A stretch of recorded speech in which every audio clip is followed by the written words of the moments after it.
பலுச்சம் மட்டும் இழந்தது அப்படின்னா பாகிஸ்தான் தன்னுடைய நிலப்பரப்புல 50% இழந்துடும். பாகிஸ்தான் வந்து எதிர்காலத்துல ஒரு ஸ்ரீலங்கா சைஸ்க்கு வந்துடும். இப்போ பொடியாயிரும். இப்படி ஒரு ஆபத்து இருக்கிறது. அதனால தான் அவங்க கதறாங்க. சரி, இதை ஏன் இந்தியா பின்னால் இருந்து இயக்குகிறது அப்படின்னா அதுக்கு காரணம் ஜம்மு காஷ்மீரை கரெக்டாக வாரி பிடிக்கிறதுக்காக.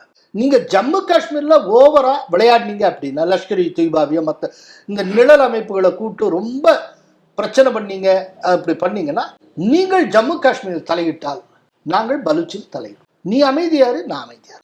இது வந்து இந்த ஸ்பிளிட்டை நோக்கி போகும்ன்ற அளவுக்கு எனக்கு தோணுதா?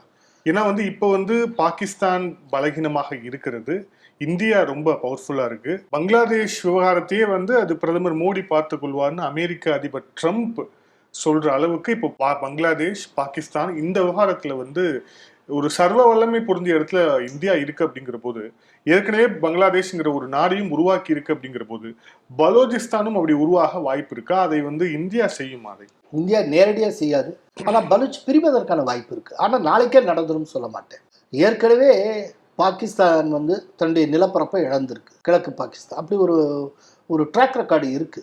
எதிர்காலத்தில் இழக்கலாம். பலூச் முழுக்கங்க ஒரே டெசர்ட்டாக இருக்குங்க. மக்கள் வாழ்கிற பகுதி ரொம்ப குறைவு, ஆனால் கனிம வளம் அதிகம். அதில் வந்து ஈரானோடையும் ஆப்கானோடையும் அது வந்து எல்லையை பகிர்ந்து கொண்டு இருக்கிறது. ஈஸியாக திடீர்னு தப்பிச்சு அப்படியே ஆப்கானுக்குள்ளே போய்க்கிறாங்க.